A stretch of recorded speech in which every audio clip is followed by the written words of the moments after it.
সন্তানকে লালন পালন করার জন্য পিতামাতার যে ধরনটি রয়েছে, এই ধরনটিকে আমরা বলে থাকি প্যারেন্টিং। অর্থাৎ পিতামাতা কিভাবে সন্তানের সাথে আচরণ করবেন, সন্তানকে কিভাবে লালন পালন করবেন, তাকে কিভাবে বড় করে তুলবেন, সমস্ত বিষয়টি চলে আসে প্যারেন্টিং এর আওতায়। প্যারেন্টিং এর ক্ষেত্রে বাবা মারা যেই বিষয়টিকে সবচাইতে বেশি গুরুত্ব দিয়ে থাকেন সেটি হচ্ছে সন্তানের স্বাস্থ্যের যত্ন। এবং স্বাস্থ্যের যত্নের ক্ষেত্রে আমরা বলে থাকি প্রথমত তারা সন্তানের দেহের যত্নের কথা মনে করেন, শরীরের যত্নের কথা মনে করেন, যে আমার সন্তানটি বড় হচ্ছে কিনা, আমার সন্তান কোন সময় হাঁটতে পারছে, কোন সময় বসতে পারছে, দাঁড়াতে পারছে, হামাগুড়ি দিতে পারছে, কি সে খাচ্ছে কিনা, তার খাবারের ধরন কি, এই বিষয়গুলোর দিকে তারা অনেক বেশি মনোযোগ দেন। এবং এটি অবশ্যই একটি মনোযোগ পাওয়ার মতোই বিষয় যে সন্তানের ফিজিক্যাল ডেভেলপমেন্ট, শারীরিক যে বিকাশটি হয় সেটির দিকে গুরুত্ব দেয়া। কিন্তু প্যারেন্টিং এর আরেকটি অনেক বড় অংশ রয়ে গেছে, সেটির দিকে কিন্তু বাবা মারা বেশি গুরুত্ব সবসময় দেন না। সেটি হচ্ছে একটি শিশুর মনোসামাজিক বিকাশ, আমরা বলি সাইকো সোশ্যাল ডেভেলপমেন্ট। সে কিভাবে বেড়ে উঠবে সমাজের একজন সুনাগরিক হিসাবে, কিভাবে তার মননটি বেড়ে উঠবে, এটির দিকে বাবা মারা সবসময় খুব বেশি গুরুত্ব দেন না। সেই কারণেই আমরা বলতে চাই এই বিষয়টিকে গুরুত্ব দেবার জন্য হলেও প্যারেন্টিং বিষয়টি শেখার বা জানার প্রয়োজন রয়েছে। মোটা দাগে যদি প্যারেন্টিং এ আমরা ভাগ করি তাহলে দেখা যাবে 4 ধরনের প্যারেন্টিং রয়েছে।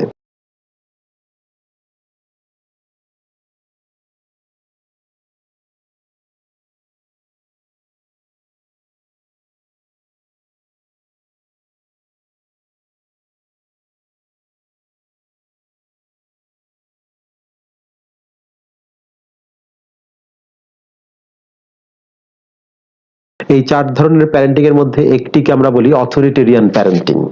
অর্থাৎ এই ধরনের প্যারেন্ট যারা রয়েছেন তারা সবকিছুতে শিশুর জন্য একটি নিয়ম কানুন বেঁধে দেন এবং শিশুর কাছ থেকে, তার সন্তানের কাছ থেকে একটি কিছু আশা করেন এবং সন্তানকেও টার্গেট দিয়ে দেন এবং খুব কঠোর নিয়ম কানুন, রেজিমেন্টাল একটি প্যারেন্টিং এর মধ্যে দিয়ে তারা সন্তানকে পরিচালিত করেন।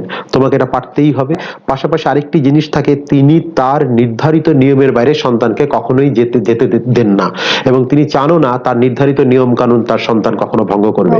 একটা কঠিন এবং কঠোর নিয়ম কানুন তারা তৈরি করেন, সন্তানকে টার্গেট করে দেন, প্রয়োজনে সন্তানের প্রতি তারা রূঢ় হন, সন্তানকে শারীরিক আঘাত করেন, সন্তানকে মানসিকভাবে আঘাত করেন, কিন্তু তার মধ্য দিয়ে সন্তানের কাছ থেকে তারা সবচেয়ে ভালো পেতে চান। এই পেতে যে অনেক সময় তাদের সন্তানের মনোসামাজিক বিকাশটি কিন্তু ব্যাহত হয়। এটিকে আমরা বলি যে অথরিটেরিয়ান প্যারেন্টিং। আর এক ধরনের প্যারেন্টিং আছে, সেটিকে আমরা বলি পারমিসিভ প্যারেন্টিং। পারমিসিভ অর্থ হচ্ছে সন্তানের সকল আচরণের অনুমোদন দিয়ে থাকেন এবং সন্তানের সকল কিছুতেই তিনি সায় দিয়ে থাকেন। তিনি সন্তানের কাছে আশা করেন বটে, কিন্তু সন্তানের কাছ প্রতি তার তেমন কোনো দায়বদ্ধতা থাকে না। সন্তানের যত্নের জন্য, সন্তানের বেড়ে ওঠার জন্য তিনি তেমন কোনো কন্ট্রিবিউশন কিন্তু করেন না, কিন্তু পারমিশন দিয়ে দেন, একদম সন্তান যা করতে চায় সবকিছুই যেন করতে পারে। এক ধরনের মানে সন্তানকে ছেড়ে দেওয়ার মতো অবস্থা, স্বাধীনতা দিয়ে দেওয়ার মতো অবস্থা, যা ইচ্ছা তাই করতে পারবে। কোনো ধরনের নজরদারি, কোনো ধরনের সুপারভিশন সেখানে থাকে না। তৃতীয় আরেকটি প্যারেন্টিং রয়েছে, সেটাকে আমরা বলি আনইনভলভ প্যারেন্টিং। আনইনভলভ শব্দের অর্থ হচ্ছে বাবা মার সাথে সন্তানের যে অ্যাটাচমেন্ট সেটি কিন্তু হয় না, ফলে সন্তানের সাথে বাবা মার একটা দূরত্ব থাকে। সন্তানের বিষয়াদিতে বাবা মা যেমনি তার নাক গলান না, মাথা দেন না, ঠিক তেমনি করে বাবা মার সাথে সন্তানের দূরত্ব থাকার কারণে বাবা মার হোয়ারএভার্স সন্তান কিন্তু অনেক সময় জানতে পারে না, শেয়ারিংটা হয় না। একই পরিবারে একই ছাদের তলায় থেকেও সন্তানের সাথে বাবা মার একটা দূরত্ব, গ্যাপ তৈরি হয়। এটিকে বলা হয় আনইনভলভ, অর্থাৎ সন্তানের কোনো আচরণের সাথে, সন্তানের কোনো আবেগের সাথে বাবা মা মোটেই ইনভলভ নয়। চতুর্থ আরেকটি প্যারেন্টিং এর কথা আমরা বলবো, সেটিকে আমরা বলে থাকি অথরিটেটিভ প্যারেন্টিং। অর্থাৎ এই ক্ষেত্রে বাবা মা সন্তানকে কিছু ক্ষমতায়ন করেন এবং সন্তানের সাথে আলাপ আলোচনার ভিত্তিতে সন্তানের বিষয়াদি এবং পারিবারিক বিষয়াদি কিন্তু তারা শেয়ার করেন।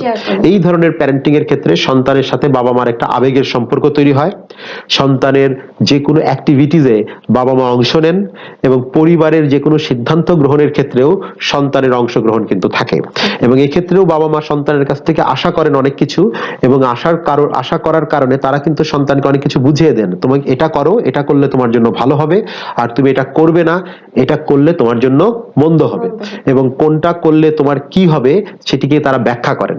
এই অথরিটেটিভ প্যারেন্টিং এর ক্ষেত্রে সন্তানের সাথে বাবা মার একটা বন্ধুত্বপূর্ণ সম্পর্ক তৈরি হয়, এবং সন্তান নিজের ভেতরে এক ধরনের ক্ষমতায়িত বোধ করে, এবং এই সন্তানরা কিন্তু ভবিষ্যতে এক ধরনের একজন সফল নাগরিক হিসাবে গড়ে উঠতে পারে।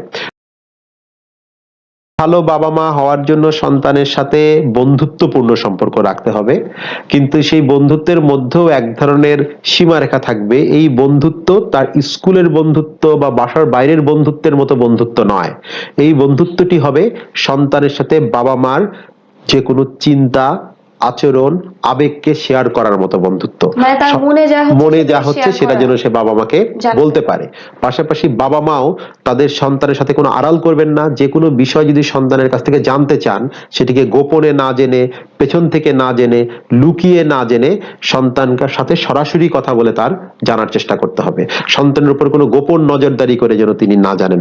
এবং সন্তানের সাথে বাবা মার সম্পর্কটা সবচেয়ে মধুর সম্পর্ক, কারণ এখানে হচ্ছে যে বাবা মা সবসময় সন্তানের মঙ্গল চান, আর সন্তানও কিন্তু বাবা মাকে সবচেয়ে বেশি কাছের, স্নেহের এবং একটা আশ্রয়স্থল হিসেবে মনে করে। এই জায়গাটিকে কিন্তু বন্ধুত্বপূর্ণ সম্পর্ক তৈরি করতে হবে, দূরত্ব যেন কখনো তৈরি না হয়। অনেক সময় দেখা যায় যে বাবা মা বাচ্চার উপর অনেক বেশি রূঢ় একটা আচরণ করছে, মারছে, বা তার কথা শুনছে না দেখে, বা বাচ্চা কিছু বলতে চাচ্ছে সেটাও সে শুনতে চাচ্ছে না, বিরক্ত হয়ে হয়তো একটা বাজে ব্যবহার করছে। এরকম বিষয়গুলো থেকে কিন্তু অনেক সন্তানরাই আছে যে বাবা মার কাছে কিছুই বলতে চায় না বা শেয়ার করতে চায় না। সেই সকল সন্তানদের কি করণীয়, এবং বাবা মাদের সেই সময় আসলে কি করণীয়? আমরা বলবো যে বাবা মারা যদি সন্তানের সাথে রূঢ় আচরণ করেন, তাকে শারীরিক নির্যাতন করেন অথবা মানসিকভাবে পীড়ন করেন, ব্যঙ্গ বিদ্রুপ করেন, সেক্ষেত্রে কিন্তু সন্তানের সাথে বন্ধুত্বপূর্ণ সম্পর্ক তৈরি না হয়ে একটা দূরত্ব তৈরি হয়। সন্তানরা বাবা মাকে ভয় পায়, এবং ভয় পাওয়ার কারণে দুটো বিষয় ঘটে। একটি হচ্ছে তারা তাদের নিজেদের চাহিদা, আবেগ, এই বিষয়গুলো বাবা মার কাছে জানাতে পারে না। পাশাপাশি তাদের সাথে দূরত্ব হওয়ার কারণে সে কিন্তু একটি ভুলভাবে বেড়ে ওঠে। সে কিন্তু অন্য জায়গাগুলো থেকে, অন্যান্য বন্ধুদের কাছ থেকে, স্কুল থেকে সে কিন্তু বিকাশের কিছু সামগ্রী গ্রহণ করছে, কিন্তু বাবা মার কাছ থেকে সেই সামগ্রীগুলো গ্রহণ না করার কারণে তার মননের ভিতরে, তার মনের ভেতরে এক ধরনের পরিপূর্ণতার অভাব থেকে যায়। অপূর্ণ নাগরিক হিসেবে সে কিন্তু গড়ে উঠতে পারে। পীড়ন করে, তাকে ব্যঙ্গ করে কিন্তু সন্তানের কাছ থেকে সর্বোচ্চ শ্রেষ্ঠটি কখনোই পাওয়া যাবে না, সম্ভব না। সন্তানের কাছ থেকে কিছু পেতে হলে সন্তানকে বুঝতে হবে এবং সন্তানকে তার মতো করে বন্ধু ভাবাপন্ন হতে হবে। কখনোই তাকে তার প্রতিপক্ষ মনে করা যাবে না।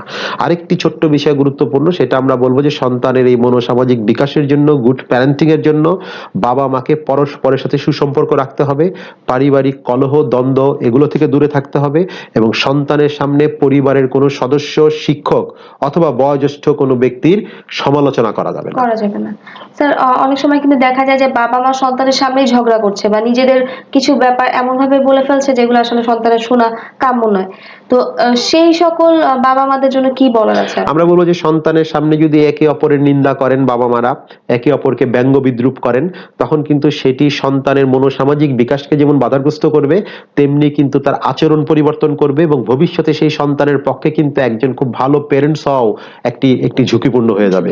ফলে একটি ভালো সন্তানকে আমরা বেড়ে ওঠানোর জন্য, তাকে ভালো করে বেড়ে তুলবার জন্য, ভবিষ্যতে যাতে সে একজন ভালো বাবা বা ভালো মা হতে পারে, সেটি কথাকে মাথায় রেখে আমরা সন্তানের সামনে কখনোই স্বামী স্ত্রী একে অপরের সাথে ঝগড়া বিবাদে লিপ্ত হব না, এবং একে অপরকে নিন্দা, পরিহাস এগুলো করা যাবে না। হয়তো বা বাবা দেশের বাইরে থাকছে, বা বাবা সারাদিন বাসার বাইরে কাজে ব্যস্ত আছে, তো যারা হাউস ওয়াইফ মারা, প্যারেন্টিংটা কি শুধু তাদের জন্য, নাকি এই মানে যেসব বাবারা আসলে কাজ করছেন বা দেশের বাইরে আছেন, তাদের কতটুকু ভূমিকা দরকার? আমরা বলবো অবশ্যই তাদের ভূমিকাও আছে, এবং এক্ষেত্রে আমরা সবসময় বলে থাকি যে বাবা মা যদি দূরে থাকেন, বাবা বা মা কেউ যদি দূরে থাকেন, তখন কিন্তু যিনি কাছে আছেন তার দায়িত্ব যেমন রয়েছে, যিনি দূরে থাকেন তিনিও কিন্তু দায়িত্ব এড়াতে পারেন না। ফলে সেই দায়িত্বটুকু আমরা বলবো গুণগত সময় দিতে হবে। পরিমাণগত ভাবে হয়তো তিনি সেই পরিমাণ সময় দিতে পারছেন না, কিন্তু যতটুক সময় যখন তিনি সন্তানকে দেবেন, সেটা টেলিফোনে হোক, সামনাসামনি হোক, যে জায়গাটাতে হোক, সন্তানের সাথে ইন্টারাকশন থাকতে হবে। মানে গুণগত সময়টি যেন সন্তানের সাথে কখনোই কমে না যায়। পরিমাণগত সময় কমে যেতে পারে বিভিন্ন কারণে, পারিপার্শ্বিকতার কারণে, কাজের কারণে, কিন্তু পরিমাণগত সময় কমলেও গুণগত সময়টি যেন না কমে। কোয়ালিটি টাইম স্পেন্ড কথা বলি, সেটি কি আমরা বলছিলাম। স্যার অনেক সময় দেখা যায় যে বাচ্চাদেরকে ছোট থেকেই হোস্টেলে দিয়ে দিচ্ছে বা কোনো রেসিডেন্সিয়াল স্কুলে পড়াচ্ছেন, তো সেই ক্ষেত্রে কিন্তু বাবা মার সাথে তাদের একটা ডিস্টেন্স হয়ে যায়। তো সেই সকল সন্তানদের সাথে বাবা মায়ের প্যারেন্টিংটা কেমন হওয়া উচিত?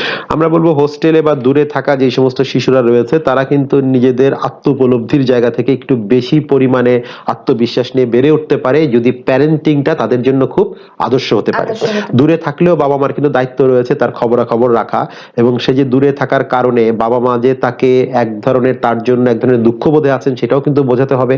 কখনো কিন্তু এরকম বলা যাবে না যে তুমি অনেক দুষ্টমি করছো, তুমি অনেক দুষ্টু, তুমি অনেক আমাদের কথা শোনোনি, তুমি অবাধ্য, এই জন্য তোমাকে হোস্টেলে দেওয়া হয়েছে, অথবা তুমি তো স্বাভাবিক স্কুলে পড়তে পারলে না, তোমাকে তো এই স্কুলে পড়ানো আমাদের জন্য কঠিন হয়ে গেল, তুমি তো এখানে টিকতে পারলে না, এই জন্য তোমাকে নেগেটিভ কথা নেগেটিভ কোনো কথা তাকে বলা যাবে না।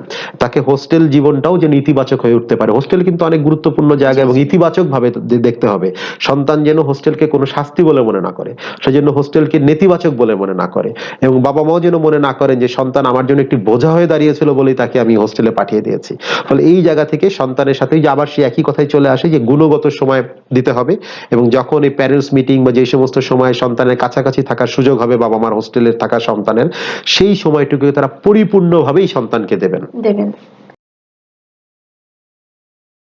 ফলে তার কগনিটিভ ডেভেলপমেন্টের জগৎ আছে, এই জগৎটিকে তৈরি করে কিন্তু বাবা মা।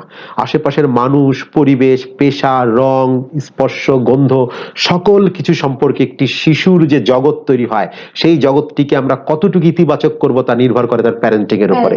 ফলে প্যারেন্টিং যদি জগৎকে নেতিবাচক ভাবে দেখায় তাহলে শিশু নেতিবাচক ভাবে পৃথিবীতে বড় হবে, আর প্যারেন্টিং যদি শিশুকে ইতিবাচক ভাবে বড় করে তাহলে শিশুটি ইতিবাচক একজন শিশু হিসেবে বড় হবে। মরাল ডেভেলপমেন্টের গুরুত্ব আছে। আমরা বলি নৈতিকতার বিকাশ। শিশুকে নৈতিকতা কিন্তু সব বাবা মা বলেন, নৈতিকতার কথা প্রত্যেকটি পাঠ্যপুস্তকে লেখা থাকে, বাবা মারা সেটি পড়ান এবং পড়তে শিশুকে উৎসাহিত করেন। পারিবারিক জীবনে যদি নৈতিকতার চর্চা করা না হয় এবং বাবা মা যদি নিজেরা নৈতিকতার চর্চাটি না করেন তাহলে কিন্তু শিশু কখনোই নৈতিক নাগরিক হিসেবে গড়ে উঠতে পারবে না। আমরা শিশুকে নৈতিকতা শেখাচ্ছি আর রাস্তার উল্টো দিক দিয়ে গাড়ি চালিয়ে যাচ্ছি। আমরা শিশুকে নৈতিকতা শেখাচ্ছি আবার লিফটের সামনে, ব্যাংকের কাউন্টারে, বেতন দেওয়ার লাইনে লাইন ভেঙে আমরা সামনে এগিয়ে যাবার সেই চেষ্টা করছি শিশুটিকে নিয়ে। তখন এই শিশুটির মনের ভেতরে একটা দ্বন্দ্ব বা কনফ্লিক্ট তৈরি হয় যে বাবা মা বলছে একটি, পড়ছে একটি, কিন্তু বাবা মার আচরণ হচ্ছে বিপরীতধর্মী। তখন শিশুটি কিন্তু নৈতিকভাবে পরাজিত হয়ে যায় এবং তার নৈতিক বিকাশ বাধাগ্রস্ত হয়। ফলে শিশুর মনোসামাজিক বিকাশের যদি বড় অংশ, একটি হচ্ছে তার ধারণার জগতের বিকাশ, আরেকটি হচ্ছে তার নৈতিকতার বিকাশ। এই দুইটি বিকাশের জন্যই প্যারেন্টিং এর গুরুত্ব অপরিসীম।